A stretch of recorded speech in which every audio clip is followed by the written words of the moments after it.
السلام علیکم پیارے بچوں، سنو کہانی کا نام ہے شامو۔ کہانی لکھنے والے ہیں مقبول جہانگیر۔ یہ کہانی ایک اچھے سے بھوت کی ہے جو کچھ خریداری کرنے نکلا تھا۔ ایک دفعہ کا ذکر ہے، دو اونچے پہاڑوں کی خوشنما وادی میں صنوبر کے ایک پیارے سے درخت کے نیچے ایک بھوت رہا کرتا تھا تو یہ بھوت، لیکن ویسا بھوت نہیں تھا جو عام طور پر کہانیوں میں ہوتا ہے اور جس کا نام لے لے کر مائیں اپنے بچوں کو ڈرایا کرتی ہیں، بلکہ یہ بھوت تو بہت خوبصورت تھا۔ چھوٹے سے قد کا گول مٹول، اس کا رنگ سرخ سفید تھا، بال سنہری اور چمکدار، آنکھیں نیلی اور سریلی آواز۔ وادی میں رہنے والے لوگ اور سب چرند پرند اس بھوت سے بڑی محبت کرتے تھے، کیونکہ وہ سب کی مشکل اور مصیبت میں کام آتا تھا۔ اس خوبصورت بھوت کو پیار سے لوگ شامو کہا کرتے تھے۔ شامو نے صنوبر کے درختوں کے سائے میں اپنا ننھا سا گھر بنا رکھا تھا۔ گاؤں والے اکثر اسے کھانے کے لیے پھل اور پینے کے لیے دودھ دیا کرتے، لیکن شامو کسی کا احسان لینا پسند نہ کرتا تھا۔ چنانچہ وہ ننھے منھے بچوں کو عجیب عجیب کہانیاں سناتا اور ان کی دیکھ بھال کرتا، ان کے ساتھ کھیلتا۔ اسی طرح چھوٹے چھوٹے جانور اور پرندے بھی اس سے مانوس تھے۔ ایک روز ایسا ہوا کہ جب شامو الگ صبح جاگا اور اس نے کھڑکی سے باہر جھانکا تو موسلا دھار بارش ہو رہی تھی۔ اس نے جلدی سے منہ ہاتھ دھویا اور اپنے نعمت خانے کے قریب پہنچا۔ اسے بڑے زوروں کی بھوک لگ رہی تھی، لیکن جب اس نے نعمت خانے کا دروازہ کھولا تو اس کا دل دھک سے رہ گیا۔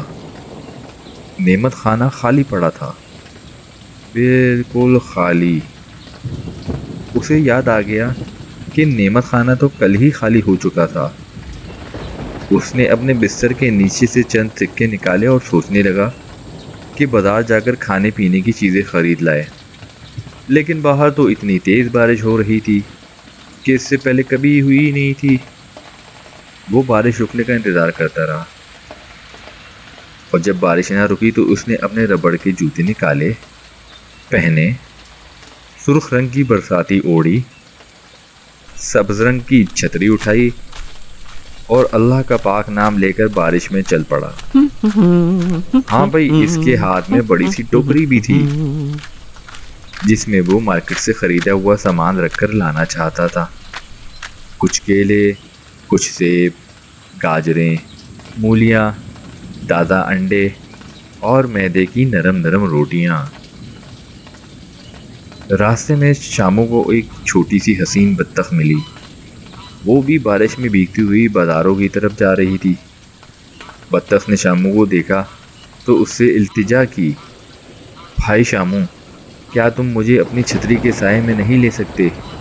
اف خدایا، میرے سب پر بارش میں بھیگ گئے ہیں، مجھے سردی بھی لگ رہی ہے۔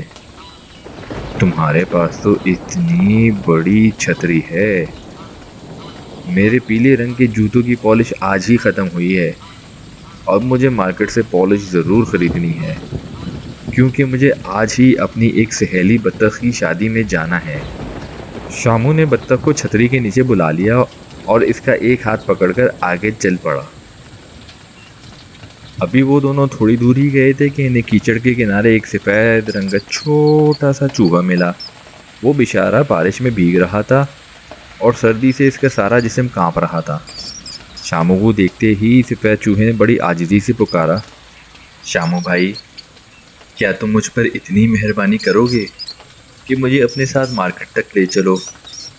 آہا، تمہاری سبز چھتری کتنی بڑی ہے، اور مجھے آج ضرور مارکیٹ جانا ہے کیونکہ ہمارے گھر میں پنیر ختم ہو چکا ہے اور میرے بچے بھوکے ہیں۔ اگر میں آج پنیر خرید کر نہ لایا تو وہ سب بھوکے سو جائیں گے۔ شامو نے سفید چوہے کو کیچڑ میں سے اٹھایا اور اپنے نئے رومال سے اس کا جسم خشک کیا اور اپنی برساتی کوٹ کی جیب میں چوہے کو ڈال لیا، جہاں وہ گرمی محسوس کرنے لگا اور آرام سے دبک کر بیٹھ گیا۔ تھوڑی دیر میں چوہے نے کوٹ کی جیب سے اپنی گردن باہر نکالی اور اپنی چمکتی ہوئی آنکھوں سے بارش کا منظر دیکھنے لگا۔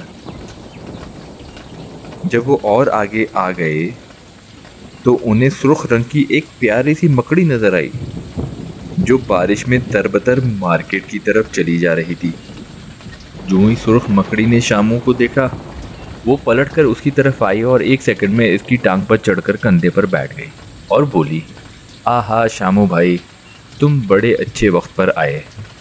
خدا رحم کرے، کتنی موسلادھار بارش ہے۔ اگر تم نہ آتے تو میں تو بس بہہ ہی گئی تھی۔ بدقسمتی سے میرا جالا تباہ ہو گیا ہے اور مجھے نیا جالا بنانے کے لیے بازار سے آج ہی ریشم کی باریک تار خرید کر لانے ہیں۔ اگر اس کام میں دیر ہو گئی تو میرے بچے ٹھٹر جائیں گے۔ کیا تم مجھے اپنے ساتھ اس بڑی سی چھتری کی پناہ میں مارکیٹ تک لے جاؤ گے؟ میں وعدہ کرتی ہوں کہ چپ چاپ تمہارے کندھے پر بیٹھی رہوں گی اور تمہیں کوئی تکلیف نہ دوں گی۔ شامو کو سرخ مکڑی پر بڑا ترس آیا اور وہ کہنے لگا، مجھے بڑی خوشی ہوگی اگر میں تمہاری کوئی مدد کر سکوں۔ یہ کہہ کر وہ آگے چل پڑا۔ اس نے بطخ کا ہاتھ اپنے ہاتھ میں تھام رکھا تھا، چھتری دوسرے ہاتھ میں تھی، چوہا کوٹ کی جیب میں بیٹھا تھا اور مکڑی اس کے کندھے پر چھتری کے سائے میں بیٹھ گئی۔ جب وہ چاروں کچھ دور گئے تو انہیں ایک چھوٹی سی ندی ملی جس میں بارش کا پانی جمع ہو رہا تھا، لیکن افسوس کہ اس ندی سے پار جانے کے لیے کوئی پل بھی نہ تھا۔ شامو نے اپنے ساتھیوں سے پوچھا، کیوں بھائی، اب ہمیں کیا کرنا چاہیے؟ یہ ندی کیسے پار کی جائے؟ میں اس کا طریقہ بتا سکتی ہوں، بطخ بولی۔ میں اس میں آسانی سے تیر کر پار چلی جاؤں گی اور چوہا اور مکڑی میری پیٹھ پر بیٹھ جائیں۔ اس طرح یہ دونوں بھی ندی کے پار جا سکتے ہیں۔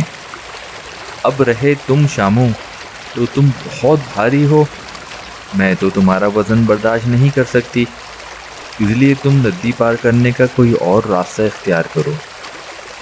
بطخ کی تجویز اچھی تھی۔ چوہا اور مکڑی اس کی پیٹھ پر سوار ہو گئے اور وہ ندی میں تیر کر ندی کے اس کنارے تک چلی گئی۔ اسی اثنا میں شامو نے بھی ندی عبور کرنے کے لیے ایک لاجواب ترکیب سوچ لی۔ اس نے پاس ہی سے کول کے پھول کی لمبی لمبی شاخیں اکھاڑیں، اپنی سبز چھتری کو الٹا کیا اور اس میں بیٹھ کر شاخوں کی مدد سے چھتری کو کشتی کی مانند چلاتا ہوا ندی کے دوسرے کنارے پر پہنچ گیا۔ بطخ، چوہا اور مکڑی اس ترکیب پر حیران رہ گئے۔ انہوں نے اسے بڑی شاباش دی۔ شامو نے ان سے کہا، آؤ میرے دوستو، میرے ہمراہ چلے آؤ، میں جانتا ہوں مارکیٹ اب قریب ہی ہے اور اب دیکھو سورج طلوع ہونے ہی والا ہے۔ پھر سب آگے روانہ ہو گئے۔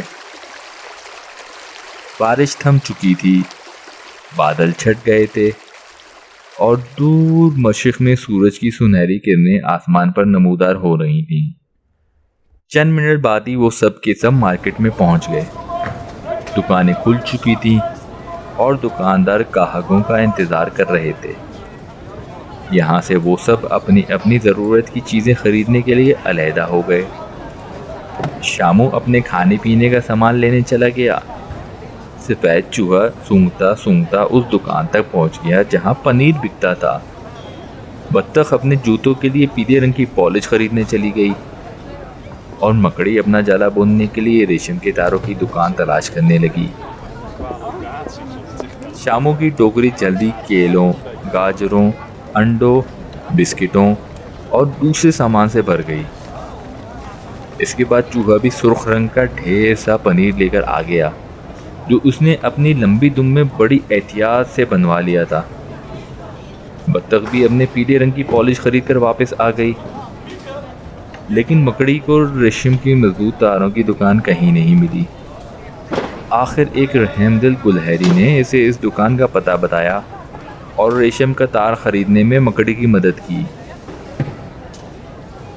جب یہ سب سامان شامو کی ٹوکری میں رکھ کر اس نے اٹھایا تو وہ بہت وزنی محسوس ہوئی اور شامو کے لیے اس وزن کو اٹھانا بڑا دشوار تھا۔ آخر اس نے ایک ترکیب سوچی۔ وہ بھاگا بھاگا ایک غبارے والے کی دکان پر گیا اور اس نے گیس کا ایک بہت بڑا غبارہ خرید لیا۔ غبارے کی رسی اس نے ٹوکری کے دستے پر مضبوطی سے باندھ دی اور پھر رسی ہاتھ میں لٹکا کر وہ اپنے ساتھیوں کے ہمراہ واپس چلا گیا۔ جب وہ ندی کے کنارے پہنچے تو اس نے بطخ کا ہاتھ پکڑا، چوہے کو جیب میں بٹھایا اور مکڑی کو کندھے پر، اور ان سے کہا کہ ہوشیاری سے بیٹھے رہیں۔ یہ کہہ کر شامو نے غبارے کی رسی ڈھیلی کر دی۔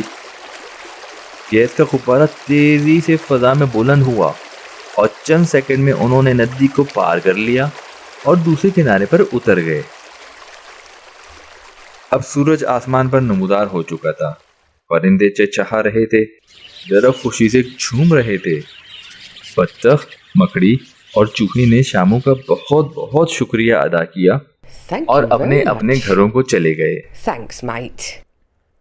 گھر پہنچ کر شامو نے اپنے جوتے اتارے، چھتری کو لپیٹ کر کونوں میں رکھا، سرخ کوٹ کو اتار کر دھوپ میں پھیلا دیا، پھر پھلوں کی ٹوکری اٹھائی اور اپنے نعمت خانے میں رکھنے کے لیے چلا گیا، اور پھر اس نے اپنا سارا سامان نعمت خانے میں رکھ دیا۔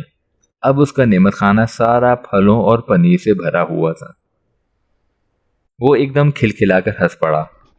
اس نے جھپٹ کر نعمت خانے سے ایک پکا ہوا کیلا اٹھایا، اسے چھیلا اور کھا گیا، اور پھر اس نے سیب اٹھایا، پھر گاجریں کھائیں، اور اچھی طرح پیٹ بھرنے کے بعد وہ اپنی آرام کرسی پر بیٹھ گیا، اور تھوڑی ہی دیر بعد نیم کی پری نے اسے تھپک تھپک کر سلا دیا۔ کہانی ختم۔ پیارے بچوں، کہانی پسند آئی تو اس چینل کو لائک کریں، شیئر کریں، سبسکرائب کریں اور میرے ساتھ جڑے رہیں۔ یہ کہانی اگست 1961 کے پھلواری رسالے میں شائع ہوئی۔